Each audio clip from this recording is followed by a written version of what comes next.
ایک دفعہ کا ذکر ہے کہ ایک چھوٹے سے شہر میں آصف نام کا ایک لڑکا رہتا تھا۔ آصف اپنی مہم جوئی کے جذبے اور کہانیوں کو سننے کی وجہ سے پورے شہر میں مشہور تھا۔ اسے اپنے شہر کے ضعیف بوڑھے لوگوں کے ساتھ کہانیاں سننے میں اور جنگلات اور گھاس کے میدان اور پہاڑوں کی سیر کرنے میں بہت مزہ آتا تھا۔ ایک صبح جب وہ جنگل کے کنارے ہی گھوم رہا تھا، آصف نے ایک پرانی اور پر اسرار نظر آنے والی دکان کو دیکھا۔ دکان کے اوپر لکھا تھا ماسٹر آرٹسٹ، اور یہ دکان بہت زیادہ عجیب و غریب تھی۔ اس نے اس دکان کا دروازہ کھولا اور اندر چلا گیا۔ اندر سے دکان بہت زیادہ خوبصورت تصاویر سے بھری ہوئی تھی۔ یہ تصویریں اس نے کبھی نہیں دیکھی تھی۔ ہر تصویر دوسری تصویر سے کہیں زیادہ اچھی لگ رہی تھی۔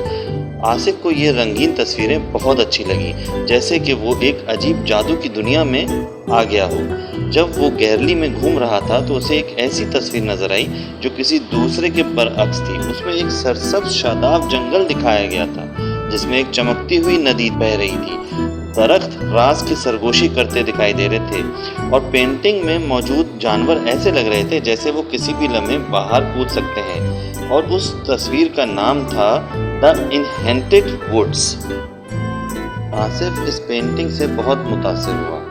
اس نے اس پینٹنگ کے بنانے والے ماہر فنکار، جن کا نام مسٹر علی تھا، ان سے پوچھا کہ سر، آپ نے یہ پینٹنگ میں اتنا جادو کیسے بھرا؟ مسٹر علی نے آصف کی آنکھوں میں چمک دیکھی اور مسکرا کر جواب دیا کہ اے نوجوان، جادو تصویر میں یا اس پینٹنگ میں نہیں ہے، جادو تو وہ ہے جو آپ اسے دیکھتے ہوئے خود بنا رہے ہیں۔ آصف کو یہ بات سمجھ میں نہیں آئی۔ آصف نے اس کو آزمانے کا فیصلہ کیا۔ اس نے دی انہینٹڈ ووڈ کو دیکھا اور ان تمام حیرت انگیز چیزوں کو اپنے تصور میں لانا شروع کر دیا، اور وہ ایسا ہی کرتا گیا۔ اس نے بات کرنے والے جانوروں سے ملنے، چھپے ہوئے خزانوں کو دریافت کرنے اور سنسنی خیز تلاش کرنے کا تصور کیا۔ جیسے جیسے وہ تصور کرتا رہا، پینٹنگ میں جان آنے لگی، رنگ روشن ہونے لگے اور جانور زیادہ متحرک لگ رہے تھے۔ اس سے پہلے کہ وہ اسے جانتا، اس نے خود کو پینٹنگ سے جادوئی جنگل کے کنارے میں کھڑا پایا۔ یہ اب کوئی خاص تصویر نہیں تھی، بلکہ یہ ایک زندہ سانس لینے والی حقیقی دنیا تھی۔ آصف نے جادو کے جنگل میں بہت ساری چیزوں کو دیکھا اور اس نے سوچا کہ مزید جنگل کے اندر جائے۔ اس نے عقل مند پرانے الو، شرارتی گلہریوں اور خوبصورت ہرن سے دوستی کر لی۔